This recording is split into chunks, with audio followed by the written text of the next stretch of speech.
Hello, my dear students. As I discussed in part 1 yesterday in my video, that is how to revise the class 9th mathematics.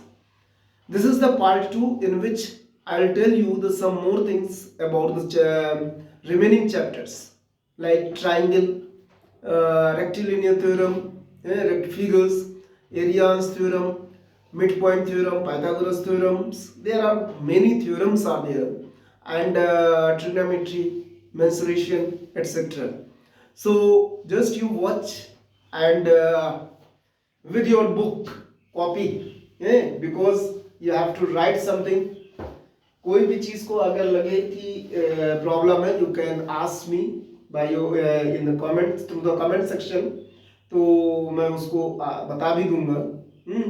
लेकिन video को जब तक ठीक से नहीं देखेंगे तब तक समझ में नहीं आएगा। तो पार्ट 1 भी देखें, अब ये पार्ट 2 है, this is the concluding part. तो just the chapter 10, this is the for class 9 mathematics, this is the book Understanding ICSE Mathematics by ML Agrawal. I have taken, but the topics are almost similar in every book because the according to the syllabus. In CBSE board, whether it is in CBSE board or in ICSE board या UP board, कोई भी board हो, in every board you will get the same types of topics. चलिए, तो सबसे पहले triangle की बात करते हैं। तो ट्रायंगल में कई सारे टॉपिक्स हैं, जिसमें सबसे पहला टॉपिक है कांग्रुएंसी। सबसे बच्चे जो प्रॉब्लम आती है कांग्रुएंसी में, this the definition, what is the definition of the congruency. Congruency का मतलब क्या होता है कि पहली बात तो कांग्रुएंसी सिर्फ ट्रायंगल से ही रिलेटेड नहीं होती, but in your syllabus this is specified only with the triangles. ऐसे तो क्वाड्रिलेटरल्स हैं या कोई भी फिगर्स हैं, उससे कोई प्रॉब्लम नहीं है। तो अगर कांग्रुएंसी में आपके पास में यदि दो ट्रायंगल हैं and these two triangles are same in shape as well as same in size, मतलब शेप और साइज दोनों बराबर हो, तो हम कहते हैं कि ये ट्रायंगल्स क्या है, कांग्रुएंट। तो कांग्रुएंट होने की इनकी कुछ क्राइटेरियाज होते हैं, कुछ प्रॉपर्टीज हैं जिनके अकॉर्डिंग हम ट्रायंगल्स को कांग्रुएंट कहते हैं। तो साइज सेम हो यानी दोनों बराबर हो, साथ में शेप हो यानी उनके एंगल्स भी करीब सब इक्वल हो। तो there are the 5 properties by which you can say the triangles are congruent. ये कहलाता है ट्रिपल एस, यानी कि आपका तीनों साइड दोनों ट्रायंगल की, ये ट्रायंगल ए बी सी है और ये ट्रायंगल पी क्यू आर। अगर हम कहें A B is equal to P Q, B C is equal to Q R and A C is equal to P R, then we can say the triangles are congruent, यानी कि ये सब equal. The second one is the SAS, side angle side. इसमें थोड़ा confusion है, हम इसी को थोड़ा एक्सप्लेन करना है। SAS का मतलब होता है कि जो दो इक्वल साइड, जो जैसे मान लीजिए कि ये एक ट्रायंगल है आपका और एक ये ट्रायंगल, इन ट्रायंगल में ए बी सी और ये पी क्यू आर, ठीक है, ये एक साइड इस साइड के इक्वल है, यानी A B is equal to P R, B C is equal to Q R, ठीक है। अब हमको क्या लेना है, दो साइड हो गई SAS में, one angle, if this angle B and angle Q are equal, angle B and angle Q are equal, then you will say the triangles are congruent। क्यों? क्योंकि ये एंगल इन दोनों साइड के बीच में, इसे कहते हैं included angle between the two sides, जो हम इक्वल ले रहे हैं। तो in that case these two triangles are congruent। अगर हम इसकी बजाय मान लीजिए कि यहां पे एंगल लेते और इसको भी यहां पे लेते, ठीक है, तो देखा जाए तो ये भी हमारे इक्वल है, okay, but according to congruence properties these two are not congruent। यहाँ पे ये आप देख पा रहे हैं कि अगर कोई एंगल बीच में नहीं है, यानी कि दो साइड के बीच में नहीं है, तो ये प्रॉपर्टी इनवैलिड है, यानी ये नहीं अप्लाई होगी।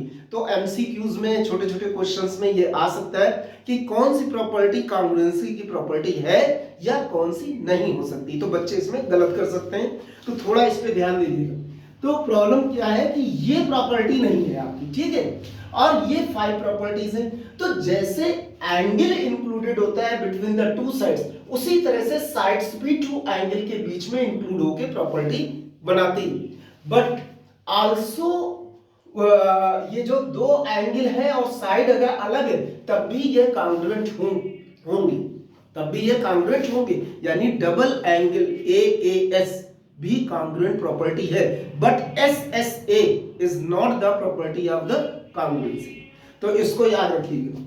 इसके बाद ये आपका आता है क्या, RHS प्रॉपर्टी क्या होती है, राइट एंगल, दो ट्रायंगल है उसमें दोनों में 90 डिग्री जरूर होना चाहिए, हाइपोटेन्यूज दोनों के इक्वल होने चाहिए, और वन ऑफ द साइड भी बराबर होनी चाहिए। इसको कहते हैं right hypotenuse and one side, RHS property. ये RHS राइट हैंड साइड नहीं है, right angle, hypotenuse and one side.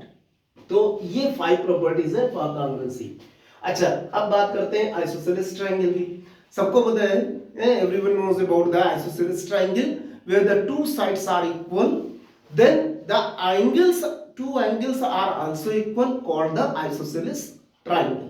Isosceles triangle हो या कोई भी ट्रायंगल हो, इक्विलैटरल ट्रायंगल हो, आइसोसेलेस हो, स्केलेन हो, हर एक की प्रॉपर्टी जरूर मालूम होनी चाहिए।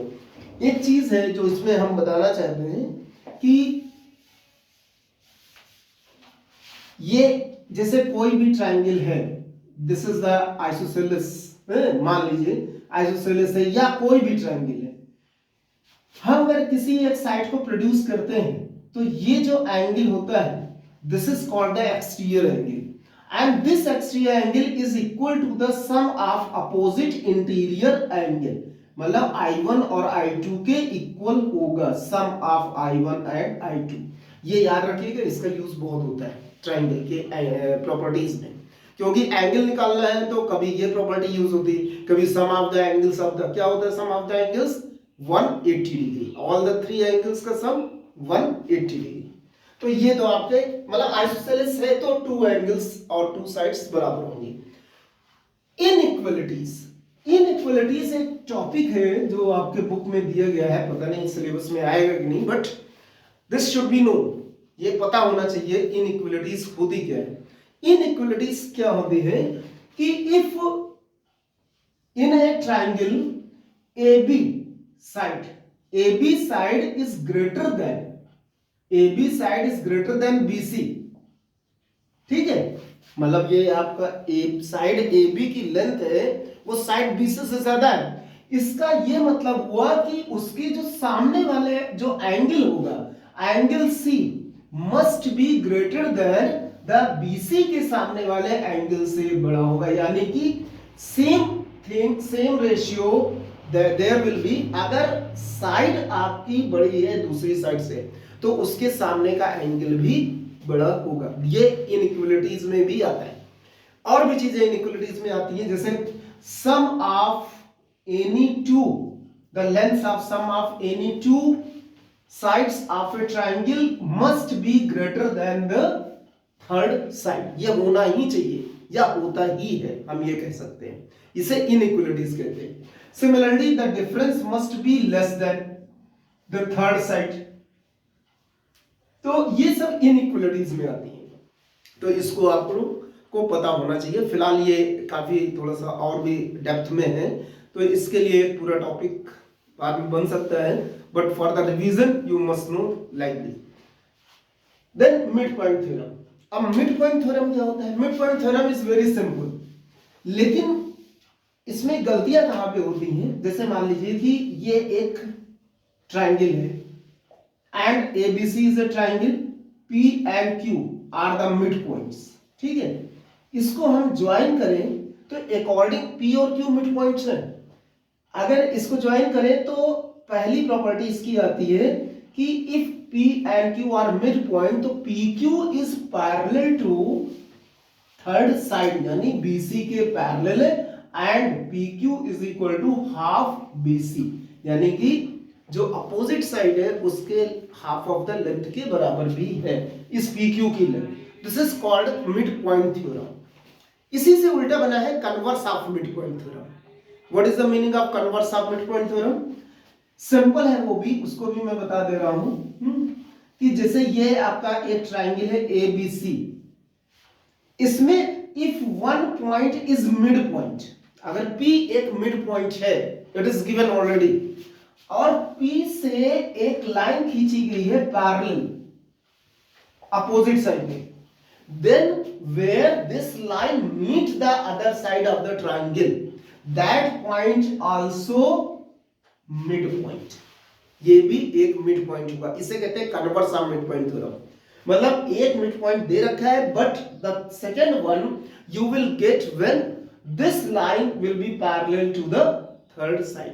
तो इसमें जब हमारे पास में पैरेलल की कंडीशन पहले से ही दे रखी है तो फिर बाद में हम एक और कंडीशन लगा सकते हैं, that is PE is equal to half BC, but you must write that in that case by using mid point theorem.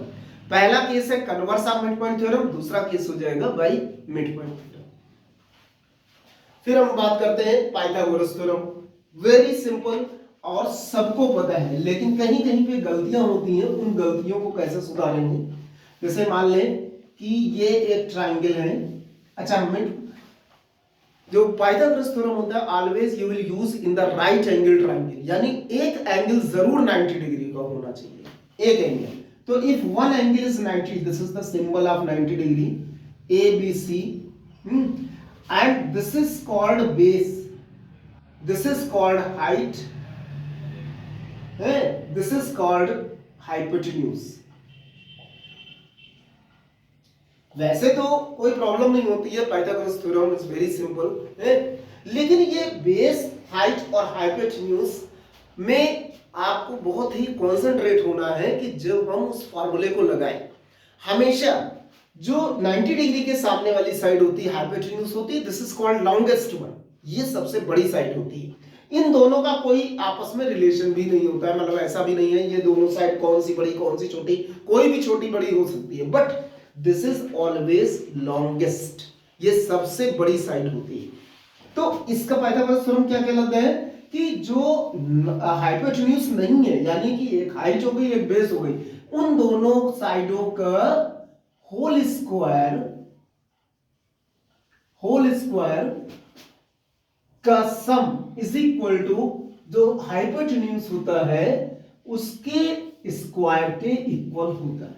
This is called the Pythagoras theorem. इसी को आपको याद रखना है. द बेस स्क्वायर, अच्छा हाइट को perpendicular भी कहते हैं, base square plus perpendicular square is equal to hypotenuse square. Always you will get here the plus sign between height and the base. Okay, जब कभी हाइट निकालना हो तो इसको उधर ले जाए तो हाइपोटेन्यूज के स्क्वायर में से बेस का स्क्वायर. अगर इसको सब्ट्रैक्ट करते समय कभी आपको लगे कि नेगेटिव साइन आ रहा है तो इसका मतलब कि आप गलत कर रहे हैं, नेगेटिव साइन आएगा ही नहीं. इसमें से कोई भी चीज निकाले you will not get, never get negative sign. तो अगर नेगेटिव साइन आ रहा है तो इसका मतलब कहीं गलत हो रहा है. तो just you check it. Then rectilinear figure. अच्छा, रेक्टिलिनियर फिगर से भी क्वेश्चंस बनते हैं. क्या क्वेश्चंस बनते हैं? रेक्टिलिनियर फिगर में टू पार्ट्स है. एक तो रेक्टिलिनियर फिगर क्या होता है, what is rectilinear figure? All the figures which are made by the straight lines, that is called the rectilinear figure. Whether this is closed और ओपन, कोई problem नहीं है. हम क्लोज फिगर भी रेक्टिलिनियर फिगर कहते हैं और ओपन फिगर भी रेक्टिलिनियर फिगर कहते हैं. But the special case, the closed figure also known as polygons. जो polygons होते हैं वो सिर्फ closed figure होते हैं. तो polygons को अलग कर दिया जाता है. रेक्टिलिनियर हमारा अलग, मतलब रेक्टिलिनियर सुपरसेट हो गया और polygons हमारा सबसेट हो गया. तो रेक्टिलिनियर फिगर्स में हम क्या बोलते हैं, सारे फिगर्स आते हैं जो भी स्ट्रेट लाइन से बने हुए हैं, यानी कि ये भी रेक्टिलिनियर फिगर है, ये भी रेक्टिलिनियर फिगर है, ये भी रेक्टिलिनियर फिगर है, सारे रेक्टिलिनियर फिगर है जो भी स्ट्रेट लाइन से बने हुए हैं। But this one is only the polygon, this one is only, जो closed bounded by the straight line हो उसे कहते हैं कौन सा, पॉलीगॉन्स कहते हैं। ये नहीं है पॉलीगॉन, ठीक है। तो पॉलीगॉन ये भी नहीं, पॉलीगॉन ये भी नहीं, this is only the polygon. अब पॉलीगॉन्स में भी टाइप्स होते हैं, पॉलीगॉन्स में टाइप्स कौन से होते हैं, there are 4 types of polygons. 2 type होते हैं आपके एंगल को लेकर के और 2 टाइप होते हैं आपके साइड्स को लेकर के। एंगल्स को लेकर के कॉन्वेक्स पॉलीगॉन और कॉनकेव पॉलीगॉन होता है। कॉन्वेक्स पॉलीगॉन जिसके सारे एंगल क्या होते हैं, less than 180 degree, all the interior angles are less than 180 degree, तो वो कहलाते हैं कॉन्वेक्स पॉलीगॉन। एंड जो पॉलीगॉन्स का at least one angle more than 180 degree होता है उसे कहते हैं कॉनकेव पॉलीगॉन। यानी इस तरह का कुछ पॉलीगॉन अगर बने ये, तो अब ये एंगल आपका क्या होगा, मोर देन 180 डिग्री, तो इसे कहते हैं कॉनकेव पॉलीगॉन। तो ये हो गया एंगल्स के हिसाब से। साइड्स के हिसाब से there are 2 types, regular polygon and irregular polygon. Regular polygon का मतलब होता है कि all the sides are equal, all the interior angles are equal, but in irregular polygon at least one side is unequal, कम से कम एक side unequal होगी तो उसके साथ उसका एंगल भी अनइक्वल हो जाएगा, तो ये इररेगुलर पॉलीगॉन होते हैं। तो इसमें फार्मूले भी होते हैं, बट फार्मूले क्या है कि आपको बता देते हैं। इंटीरियर एंगल का फार्मूला होता है, ठीक है। इंटीरियर एंगल जो फार्मूला होता है वो आपका n सारे इंटीरियर एंगल का सम जो होता है फार्मूला n+2। थोड़ा सा इसमें एक कंफ्यूजन है इस फार्मूले में, इसको मैं अभी बताऊंगा। Exterior angle is equal to 360/n। सबसे पहले एक फार्मूला लेते हैं, sum of all the exterior angle always 360, sum of all the exterior angle always 360। और उसके बाद में ये आपका जो अगर हम बात करते हैं ये कौन सा है, ईच एक्सटीरियर एंगल, ये कहलाता है ईच एक्सटीरियर एंगल। अगर सम आपको हम n से डिवाइड कर दें तो ईच एक्सटीरियर एंगल मिलता है, ठीक है। इसी तरह से एक एक्सटीरियर एंगल और एक इंटीरियर एंगल का वैल्यू हमेशा 180 डिग्री होती है। This is also one of the formula. तो ये कुछ फॉर्मूले हैं, आप इसको देखिएगा। जो interior angle is equal to है वो हमारा n-2 इंटू 180 डिग्री अपॉन ये sum of the interior angles, n-2 into 180 degree. ये शायद कुछ इसमें कंफ्यूजन है, एक बार मैं अभी इसको देख करके बता रहा हूं। हाँ, तो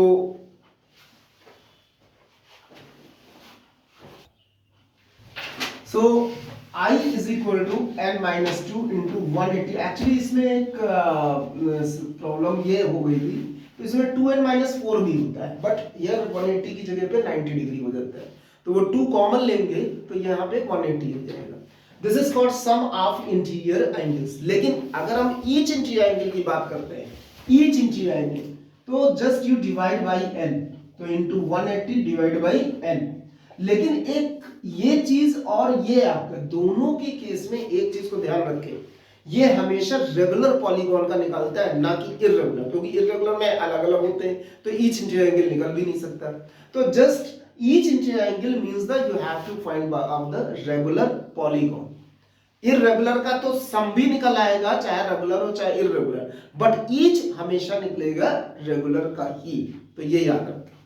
अब बात करते हैं यहाँ पे पॉलीगॉन्स, टाइप्स ऑफ पॉलीगॉन हो गया आपका क्वाड्रिलेटरल्स। क्वाड्रिलेटरल्स में बहुत सारे टाइप्स हैं। क्वाड्रिलेटरल्स में तो आपको पता ही होगा, रेक्टेंगल हो गया, स्क्वायर हो गया, ट्रेपेजियम हो गया, काइट हो गया, रोम्बस हो गया है, पैरेललोग्राम हो गया, तो बहुत सारे चीजें हैं, बहुत टाइप्स हैं। इनकी विद प्रॉपर्टीज अगर आप अपने बुक में देख लेंगे तो ज्यादा बेटर होगा। सबका एंगल्स की प्रॉपर्टी देख लीजिएगा, किसमें 90 डिग्री होता है, किसमें 90 डिग्री नहीं होता है। डायगोनल्स की प्रॉपर्टी देख लीजिएगा कि किसमें बाइसेक्ट करते हैं, किसमें नहीं बाइसेक्ट करते हैं, किसमें अपोजिट साइड्स पैरेलल होती हैं, किसमें नहीं होती हैं, कौन सी साइड, काइट भी है आपका, काइट में एडजेसेंट साइड्स होती हैं इक्वल है, एडजेसेंट साइड ये वाली और ये अलग, ठीक है। इसी तरह रोम्बस में चारों साइडें बराबर होती हैं but the diagonals are unequal है। तो इस तरीके से प्रॉपर्टीज आप अपनी बुक में देख लीजिएगा, बहुत ज्यादा है इसमें। उसके बाद आप बात करते हैं ये types and properties of the quadrilateral हो गए। अब आपका कंस्ट्रक्शन ऑफ क्वाड्रिलेटरल, फिलहाल ये जो चैप्टर है, in this from this chapter only one questions will come if, otherwise just very simple कि कैसे रोम्बस बनाना है या पैरेललोग्राम बनाना है या रेक्टेंगल बनाना है, तो be concentrate and use compass and pencil only, pencil scale compass. और आपको पेन से या उससे नहीं बनाना है, प्रोटेक्टर से नहीं बनाना है, तो इसीलिए इस पे थोड़ा सा आपको ध्यान देना पड़ेगा। फिर हम बात करते हैं theorems on area. Theorems on area क्या है कि एक चैप्टर है बट ये चैप्टर उतना ज्यादा इंपॉर्टेंट अभी नहीं है, अदरवाइज आगे है ये। तो थ्योरम्स ऑन एरिया का डेफिनेशन जरूर पता होना चाहिए, यानी थ्योरम जरूर पता होनी चाहिए। तो व्हाट इज द थ्योरम? अगर कोई भी दो फिगर, मतलब कि इस तरह से इसमें दिया गया होता है, if a parallelogram and a triangle having same base and between the same parallel, then the area of the parallelogram is twice the area of the triangle। मतलब कि अगर ये आपका पैरेललोग्राम है, ये ठीक है, और ये आपका ट्राइंगल, ये आपकी ट्राइंगल है, और इसका अगर हम ये सेम पैरेलल पे है, ये बेस भी आपका सेम देख रहे हैं, और ये आपका ट्राइंगल हो गया, एबीपी ट्राइंगल हो गया, और एबीसीडी इस पैरेललोग्राम हो गया। तो एबीसीडी का एरिया इस ट्राइंगल के एरिया का डबल होगा, या हम ये कह सकते हैं एरिया का ट्राइंगल एबीसीडी के ट्राइंगल का हाफ होगा। That is called the area theorem, theorems on area. इसी का दूसरा एक फॉर्म है कि if two parallelograms are having the same base same हो but between the same parallel, तो in that case area of both parallelograms are equal. यानी दो पैरेललोग्राम है, दोनों का बेस सेम है, तो और बिटवीन सेम पैरेलल है, तो in that case the areas will be equal. तो इसी तरह से थ्योरम्स आपको याद रखना है। Chord properties of the circle में, कॉर्ड प्रॉपर्टी आपको पता है कि कॉर्ड प्रॉपर्टी क्या होती है, ये पता भी होनी चाहिए। जैसे मान लीजिए ये एक सर्कल है जिसका सेंटर O है, AB is the chord and from a center draw a perpendicular to the chord AB, then this chord AB will be divided in two equal parts like AM is equal to MB। तो ये chord property है। इस chord property को by using congruency show किया जाता है, लेकिन आपके सिलेबस में बहुत ज्यादा प्रूफ करना नहीं है। You have to find the radius, या तो रेडियस निकालना होगा, या तो लेंथ ऑफ द कॉर्ड निकालना होगा, और या तो distance of the card from the centre निकालना होगा, मतलब ये डिस्टेंस d। ये क्या है? This is just half of the card है, तो अगर इसको हम एक लेंथ x ले लें, यानी टोटल 2x है, तो इसके बीच में क्या रिलेशन बन जाएगा? x square plus D square is equal to R square using Pythagoras theorem. x square plus d square is equal to r square. You can find, this is called the half of the length of the chord, this is the distance from center to the chord, and this is the radius of the chord, वो circle. तो इससे हम कोई भी एक चीज निकाल सकते हैं, ठीक है। This is the chord property.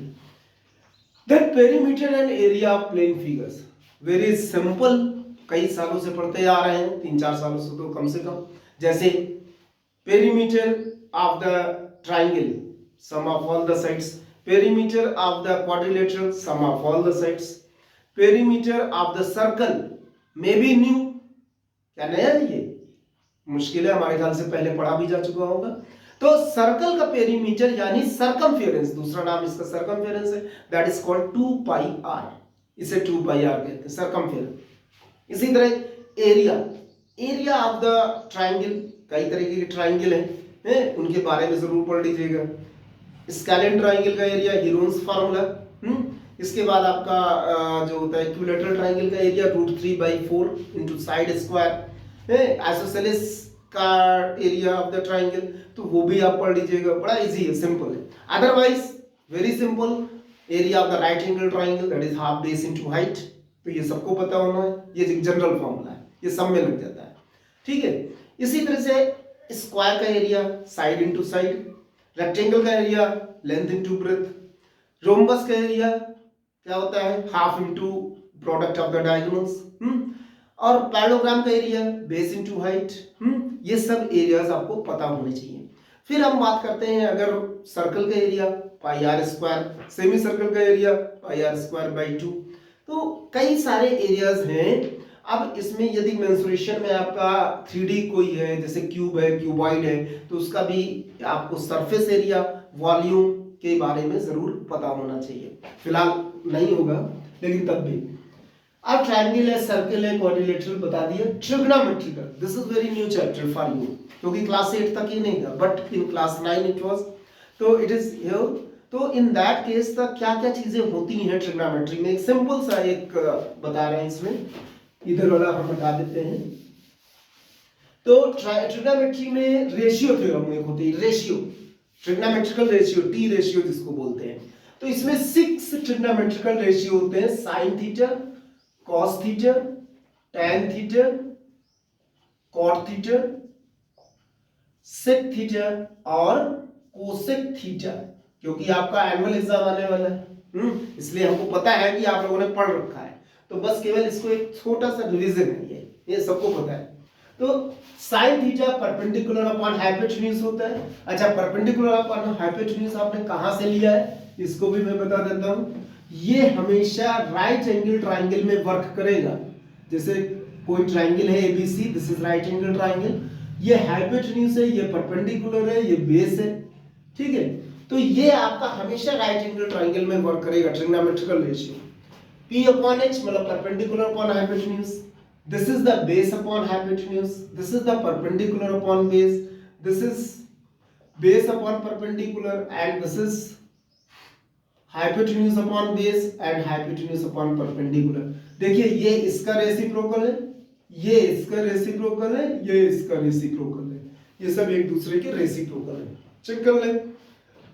दूसरा इसका याद करने का तरीका भी होता है, पंडित बद्री प्रसाद हर बोले, मतलब P/S साइन थीटा का हो गया, पंडित ये नीचे वाला, ठीक है, Badri this is cos theta, and again Prasad this is the tan theta.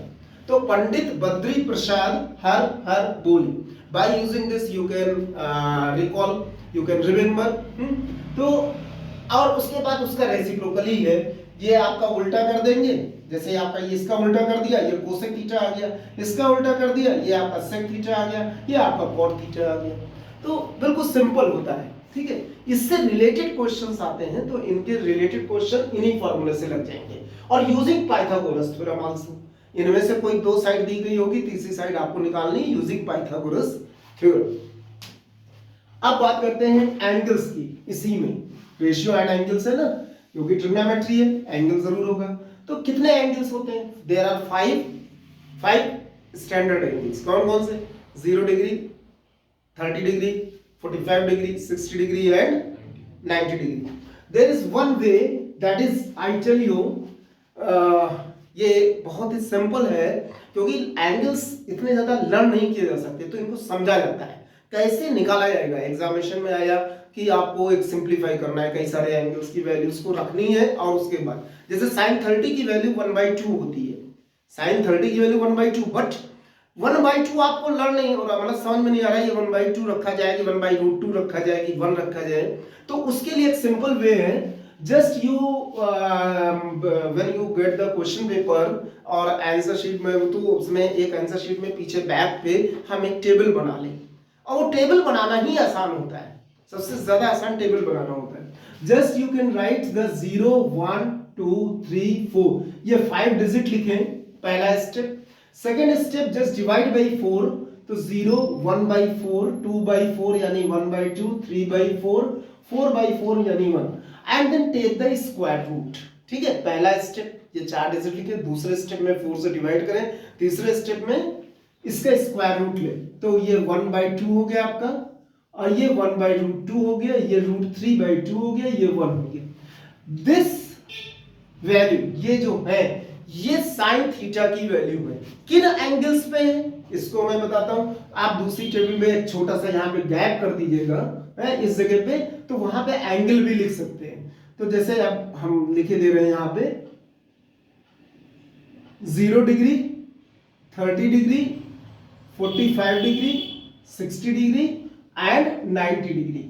जब हम इसको पढ़ेंगे ये चीज, अब थोड़ा सा नहीं तो ये दिक्कत हो जाएगी, तो थोड़ा हम यहाँ पे लिखे दे, यहाँ पे आप इसको मेंशन कर दीजिएगा। ठीक है, इसका स्क्वायर रूट लिया था तो आया हमारा 0, 1 by 2, 1 by root 2, root 3 by 2 और ये 1। This is the value, these are the values of the sine theta. ये साइन थीटा की वैल्यू है। कैसे साइन थीटा की वैल्यू है? Sine 0 degree 0, sine 30 degree 1 by 2, sine 45 degree 1 by root 2, sine 60 degree root 3 by 2, sine 90 degree 1।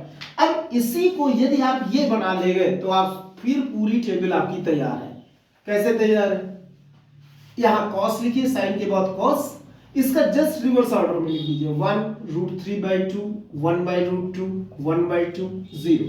ठीक है, अब इस साइन और कॉस आ गया तो हमने बताया ना कि ये tan में अगर आपको करना है तो आप इस tan अगर ये देखें ये दोनों डिवाइड कर दें तो hypotenuse hypotenuse cancel, perpendicular base बचा, तो ये परपेंडिकुलर अपॉन बेस हो गया, यानी इसका डिवीजन ही tan थीटा दे रहा है। तो इसको आप डिवाइड करिए 0 बाई 1 0, इसको डिवाइड करिए 1 बाई रूट 3, इसको डिवाइड करें 1, इसको डिवाइड करें रूट 3, इसको डिवाइड करें, किसी भी नंबर को 0 से डिवाइड करते हैं तो क्या आता है? नॉट डिफाइंड, जिसे हम सिंबल होता है इंफिनिटी। ठीक है, इसके बाद आपको पता है कॉट क्या है, इसका रेसिप्रोकल होता है, तो इसको जस्ट रेसिप्रोकल करें या इसको इस तरीके से लिखें, पहले नॉट डिफाइंड लिखें, फिर रूट 3 लिखें, फिर 1 लिखें, फिर 1 बाई रूट 3 लिखें, फिर 0 लिखें। ठीक, सिंपल। फिर उसके बाद अगर सेक की आप बात करते हैं, सेक सेक किसका रेसिप्रोकल होता है? कॉस का रेसिप्रोकल होता है। Take 1 upon all the numbers, 1 upon मतलब इंटरचेंज न्यूमरेटर एंड डिनोमिनेटर, तो ये 1 आया, ये 2 बाई रूट 3 आया, ये रूट 2 आया, ये 2 आया, इसका 1 अपॉन नॉट डिफाइंड क्योंकि 1 अपॉन 0 हो गया। अब कोसेक का लिखना है आपको, तो कोसेक का सीधा इसी को रिवर्स ऑर्डर में लिखें, इंफिनिटी 2 रूट 2, 2 बाई रूट 3 और 1। तो ये टेबल कंप्लीट हो गई। अब आप अपने आराम से क्वेश्चंस कर सकते हैं। तो सिंपल वे में हम टेबल को बना देते हैं। अब एक टॉपिक और था, ये तो हमने मिटा दिया था, लेकिन एक टॉपिक अभी और बचा हुआ है जिसका नाम है क्या है? Coordinate geometry. कोऑर्डिनेट ज्योमेट्री है। कोऑर्डिनेट ज्योमेट्री में ग्राफ करके आएगा, कोई एक इक्वेशन दी गई है, इस फॉर्म में इक्वेशन होगी y is equal to mx plus c, यानी जैसे मान लीजिए 2y plus 3x is equal to 5। अब आपको इसको प्लॉट करना है। ठीक है, प्लॉट करने के लिए वेरी सिंपल वे, 3 पॉइंट्स आपको लेने, but before you taking the 3 point just you change into this form, this one. तो y वाले टर्म को 2y इधर रखें, बाकी सबको उधर ले जाएं ऐसे। ठीक है, फिर 2 से डिवाइड भी करें पूरे टर्म को ऐसे। अब आप x की वैल्यूज रखते जाएं, ऐसी वैल्यूज रखें कि जिससे कि वो 2 से डिवाइड हो जाए एग्जैक्टली, और फिर आपको नंबर भी आ जाए। या हम इसको और भी सिंपलीफाई कर सकते हैं, 2 से जब डिवाइड करें तो इसको हम ऐसे ही लिखें 3x प्लस 5 बाई 2। ठीक है, x की ऐसी वैल्यू रखें जिससे कि सॉल्व होके 2 से डिवाइड हो जाए, तो सिंपल रहेगा ग्राफ पे ड्रा करना। तो जैसे x की वैल्यू हमने रखी इसमें, मान लीजिए 3 रखी, x की वैल्यू 3, तो 3 into minus 3 minus 9 plus 4 minus 4 by 2 that is minus 2। Simple. अगर आपने इसमें 1 रखी x की वैल्यू, तो -3 + 5 2/2 इज 1। अगर आपने इसमें -1 रखी तो +3 5 8 /2 4, ये बन गया। अब आप इसको ग्राफ ड्रॉ कर सकते हैं। ये जो है, ये जो m है, this is called slope, this is called y intercept. इसे स्लोप कहते हैं, इसे y इंटरसेप्ट कहते हैं। इस स्लोप अगर कभी पूछा जाए कि व्हाट इज स्लोप, तो इसमें सबसे पहले आप इस तरह लाइएगा, y = इस फॉर्म में ले जाए तो ये ऐसे लिखे बिल्कुल अलग अलग, +5/2। दिस इज कॉल्ड m और this is called c, y intercept. तो ये याद रखें, कभी कभी पूछा भी जा सकता है। अब इसमें एक और फॉर्मूला होता है जिसे हम कहते हैं डिस्टेंस फॉर्मूला। डिस्टेंस फॉर्मूला यानी कि अगर पॉइंट x1 y1 है और एक पॉइंट है x2 y2, ठीक है, इनके बीच की डिस्टेंस निकालनी है तो you can use this formula, x1 - x2 whole square y1 - y2 whole square. Very simple, बस केवल कोऑर्डिनेट्स रखने हैं। साइन का विशेष ध्यान दीजिएगा। इसमें भी एक चीज है, अगर अंडर रूट के अंदर पूरे सॉल्व करने के बाद यदि निगेटिव साइन आता है तो समझ लीजिए कहीं गलत कर रहे हैं। निगेटिव साइन आना ही नहीं चाहिए अंडर रूट के अंदर पूरा सॉल्व करने आफ्टर सॉल्विंग। तो just you be concentrate when you solve it, okay. बस, और अब एक लास्ट टॉपिक है जिसे हम कहते हैं मीन एंड मीडियन स्टैटिस्टिक्स। उसमें ग्राफ है, बार ग्राफ है, हिस्टोग्राम है, पाई चार्ट है, ये सब फिलहाल तो सब पढ़े हुए हैं। मीन और मीडियन, मीन भी वेरी इजी है। Mean means the sum of observations divided by number of observations. Median में थोड़ी सी दिक्कत आती है। मीडियन को जब भी आप करें, जो भी डाटा हो उसे ध्यान से देखें। जस्ट फर्स्ट स्टेप क्या होना चाहिए मीडियन का, arrange the data in ascending order. सबसे पहले डाटा को असेंडिंग ऑर्डर में अरेंज करें। Then count the number of data, number of data को काउंट करें। अगर वो ऑड है तो फार्मूला क्या यूज करेंगे, n+1/2 th टर्म, ये आपका मीडियन होगा टर्म। उसके बाद लेफ्ट साइड से काउंट करके हम उसके टर्म को बता सकते हैं कि कौन सा टर्म मीडियन है। अगर यही नंबर ऑफ डाटा इवन हो तो फिर कौन सा फॉर्मूला यूज करेंगे, n/2th term plus n/2 + 1th term divided by 2। This is called, तो यहां पे जैसे मान लीजिए 6th टर्म आया, यहां पे मान लीजिए 7th टर्म आया, तो 6th टर्म लेफ्ट साइड से काउंट करें डाटा में, असेंडिंग ऑर्डर जो आपने पहले कर रहे हैं उसकी वैल्यू रखें, 7th टर्म की वैल्यू रखें, दोनों की वैल्यू को डिवाइड बाय 2 करें। तो this is the median, very simple. तो इस तरह से ये आपका रिवाइज हो। पार्ट 1 पहले था, ये पार्ट 2 था। और अगर आपने ये पार्ट 1 पार्ट 2 वीडियो देखेंगे तो 100% एटलीस्ट 20 मार्क्स तो अगर आपके 60 आने होंगे तो 80 आ जाएंगे, 50 आने होंगे तो 70 आ जाएंगे। किसमें, आउट ऑफ 80 की बात कर रहे हैं, क्योंकि 20 मार्क्स तो आपके मिल ही जा चुके होंगे। तो अगर आपको ज्यादा नंबर चाहिए तो ये वीडियो देखिए। Thank you so much.